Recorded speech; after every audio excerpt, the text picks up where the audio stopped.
Assalamualaikum warahmatullahi wabarakatuh. Kembali lagi bersama Ustadz. Selamat bergabung dalam kelas digital pada hari ini. Pada hari ini kita akan belajar bahasa Indonesia dengan materi teks prosedur. Baiklah anak-anak, langsung saja. Apa itu teks prosedur? Teks prosedur adalah teks yang berisi cara, tujuan, atau membuat sesuatu atau melakukan sesuatu. Pada dasarnya, setiap hari sebenarnya kita sudah melakukan teks prosedur. Contohnya bagaimana? Kadang kita membuat mie instan. Sebenarnya cara-cara kita membuat mie instan itu adalah aplikasi dari teks prosedur. Baiklah anak-anakku, uh, mari kita lanjutkan.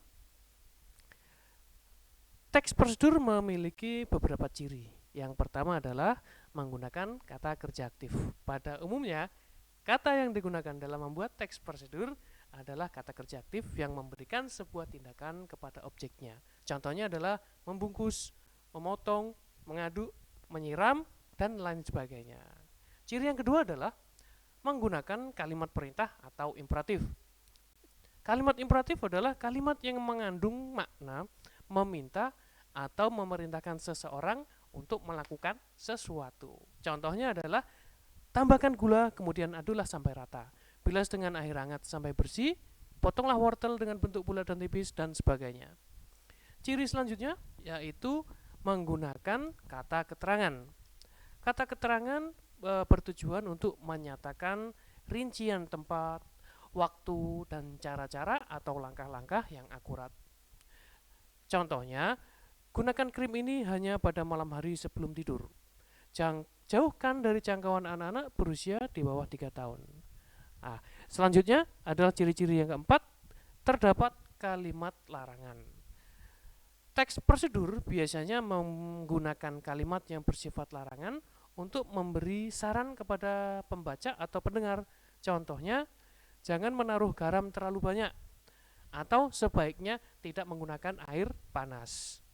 Baiklah, untuk ciri yang terakhir adalah menggunakan kata hubung atau konjungsi. Kata hubung atau konjungsi contohnya adalah selanjutnya, kemudian, lalu, setelahnya, dan sebagainya. Baiklah, setelah itu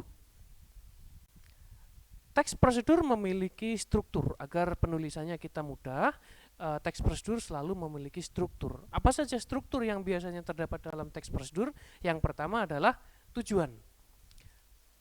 Tujuan dalam teks prosedur itu adalah berisi tentang hasil akhir yang hendak dicapai setelah melakukan tahap-tahapannya.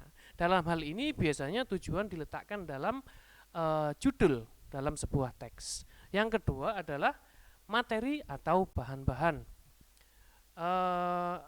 Setelah tujuan, maka yang terdapat dalam sebuah teks prosedur adalah materi atau bahan-bahan. Dan selanjutnya adalah langkah-langkah. Pada bagian ini terdapat step-step atau langkah-langkah untuk membuat atau melakukan sesuatu. Dan yang terakhir adalah penutup.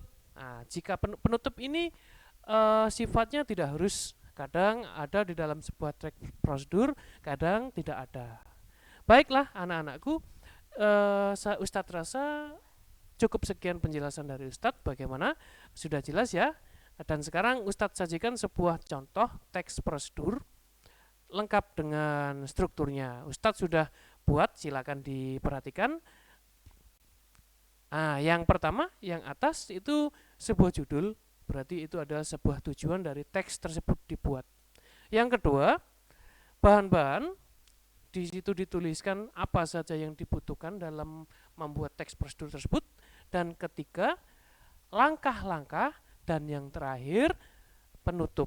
Kadang penutup dituliskan bergabung dengan langkah. Kadang juga bisa dipisah dari langkah. Baiklah anak-anakku, Ustadz rasa penjelasan dengan contoh yang Ustadz berikan sudah cukup jelas. Tidak lupa Ustadz berikan sebuah tugas untuk Ananda sekalian. Silakan kerjakan tugasnya dengan cara klik link yang sudah ada tersebut. Lalu silakan ikuti langkah-langkahnya, dan terima kasih. Jangan lupa untuk mengerjakan. Terima kasih atas perhatiannya. Assalamualaikum warahmatullahi wabarakatuh.